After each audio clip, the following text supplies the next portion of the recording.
Hello guys, welcome to the contestants.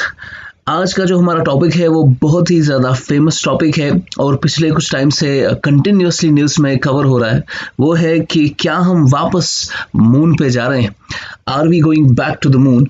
ये चीज़ जो है आंसर करने के लिए सबसे पहले आपको थोड़ी हिस्ट्री के बारे में पता होना चाहिए कि हमने हिस्ट्री में, अगर आपको याद होगा, हमने अपोलो मिशंस लॉन्च किए थे और अपोलो मिशंस में हमने तीन जो हमारे फेमस एस्ट्रोनॉट्स हैं, Neil Armstrong, Buzz Aldrin and Michael Collins, these were the first three astronauts जो मून पे जो है हमारे मून पे उन्होंने लैंड किया और उसके बाद उन्होंने कुछ सैंपल्स भी वापस लाए थे और ये अपोलो मिशंस 1960s में हुए थे। उसके बाद से अभी तक कोई भी ऐसी कंट्री नहीं है, ना ही यूएसएसआर उस वक्त, फिर जो रशिया आया तो रशिया ने भी अभी तक कोई भी मिशन नहीं किया है, कोई भी एस्ट्रोनॉट जो है लैंड नहीं करवाया है अपने मून पे। ऐसे ही चाइना ने भी अभी तक कोई भी मिशन जो है मैन्ड मिशन नहीं किया है मून पे। United states is the only country जिन्होंने मैन्ड मिशन मून पे किया है और अपने एस्ट्रोनॉट्स को बार बार मून पे 1960s के एंड में जो है उन्होंने लैंड कराया। तो अब ये प्रोग्राम जो नासा का आर्टेमिस प्रोग्राम है, इसके बारे में हम इस वीडियो में जानते हैं कि इस प्रोग्राम में क्या है और क्या कैसे हम मून पे वापस लैंड करेंगे और ये कब होने जा रहा है। तो चलिए शुरू करते हैं हमारा आर्टेमिस प्रोग्राम।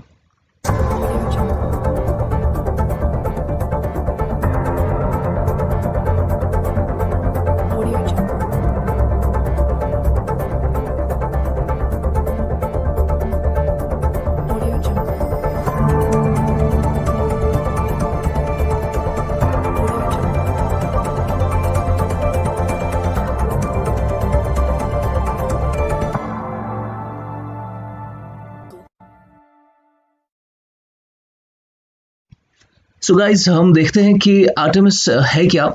एक्चुअली आर्टेमिस का जो फुल फॉर्म है वो है acceleration, reconnection, turbulence and electrodynamics of moon's interaction with the sun. ठीक, तो आर्टेमिस का ये फुल फॉर्म है आर्टेमिस। ये जो वर्ड है आर्टेमिस, ये असल में ग्रीक वर्ड है और ग्रीक माइथोलॉजी में एक उनके जो गॉडेसेस काफ़ी सारे थे, तो उनमें से एक गॉडेस थी अपोलो और अपोलो की ही जो ट्विन सिस्टर है वो है आर्टेमिस। तो अगर आपको याद होगा, अपोलो भी एक मून मिशन था जो यूनाइटेड स्टेट्स ने, नासा ने करवाया था और अब उसी के नाम के, उसी की ट्विन सिस्टर के नाम पे आर्टेमिस प्रोग्राम लॉन्च किया जा रहा है और ये भी नासा का ही नेक्स्ट मिशन है टू द मून, या इसको हम ल्यूनार मिशन भी कह सकते हैं। अब इसका ऑब्जेक्टिव क्या है? इसका ऑब्जेक्टिव ये है कि हमें ये देखना है कि सन की रेडिएशन कैसे मून को हिट करने के बाद वहाँ पे जो है क्या चेंजेस लाती है और कैसे उसको अफेक्ट करती है। साथ ही साथ हमें ये देखना है कि मून पे तो कोई मैग्नेटिक फील्ड है नहीं, तो कैसे जो है वहाँ पर मून सर्वाइव करती है, क्योंकि रिसेंटली हमने कुछ मिशंस में जो है मून पे पहली बार कॉटन को भी जर्मिनेट किया था। तो ये स्टडी करने के लिए कि वहाँ पर क्या इफेक्ट होता है सन की रेडिएशन का मून की सरफेस पे in the absence of magnetic field, तो ये इसका जो है की ऑब्जेक्टिव है। अब आर्टेमिस जो है, इसकी सिग्निफिकेंस क्या है? आर्टेमिस मिशन की सबसे बड़ी सिग्निफिकेंस क्या ये है कि नासा जो है 2024 तक, यानी 4 साल के अंदर अंदर पहली वुमेन और दूसरा नेक्स्ट मैन, यानी ऑलरेडी तो मैन हमने लैंड कर दिया है मून पे, अब फर्स्ट वुमेन भी जो है लैंड होने जा रही है मून पे और ये डिसाइड होगा कि कौन से वो एस्ट्रोनॉट्स होंगे। वो अभी फाइनलाइज नहीं हुआ है, लेकिन मिशन फाइनलाइज हुआ है कि हम वुमेन जो है वुमेन को भी अब पहली बार मून पे लैंड कराए जा रहेंगे 2024 में। अब मिशन की डिटेल क्या है? मिशन की डिटेल ये है कि किस में लैंड होगा, यानी जो जिसमें हमारे एस्ट्रोनॉट्स बैठेंगे वो कौन सा रॉकेट होगा। तो रॉकेट का नाम है, ये नया नासा का रॉकेट है, स्पेस लॉन्च सिस्टम।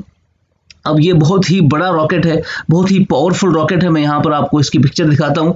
अब स्पेस लॉन्च सिस्टम, ये जो SLS रॉकेट है नासा का, इसके बहुत सारे वर्जन है, इसके 4 वर्जन है। सबसे पहले है SLS-1, फिर है SLS-1B, फिर है SLS-1B कार्गो और SLS-2 कार्गो। ये बहुत ही पावरफुल जो है रॉकेट्स है। इन्हीं रॉकेट्स में बैठ के हमारा क्रू जाएगा और हमारा कार्गो जाएगा मून पे जो वहाँ पर हमें जो है आर्टेमिस बेस भी सेटअप करनी है, वो भी हम आगे देखेंगे इस वीडियो में।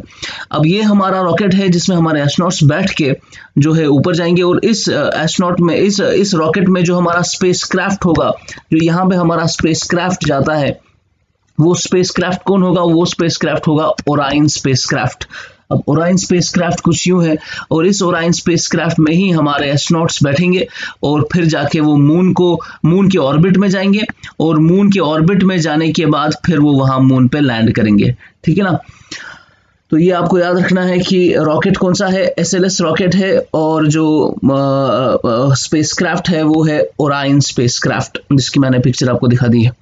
अब ओराइन स्पेसक्राफ्ट पहले मून के ऑर्बिट में जाएगा, फिर वहां से वो लैंड करेगा मून की सरफेस पे। उसके बाद हम देखते हैं कि आर्टेमिस प्रोग्राम में कितने मिशन हम करने जा रहे हैं। तो पहला जो आर्टेमिस होगा, जो आर्टेमिस 1 मिशन जाएगा, आर्टेमिस 1 मिशन में हम क्रू को नहीं भेजेंगे, हम एस्ट्रोनॉट्स को नहीं भेजेंगे, ये नासा का मिशन होगा, ये अनक्रूड फ्लाइट होगी SLS रॉकेट और ओराइन स्पेसक्राफ्ट को टेस्ट करने के लिए। उसके बाद हम आर्टेमिस 2 मिशन करेंगे, जिसमें हम पहला क्रूड मिशन करेंगे, जिसमें हम क्रू यानी एस्ट्रोनॉट्स को भी भेजेंगे SLS रॉकेट में और ओराइन स्पेसक्राफ्ट में।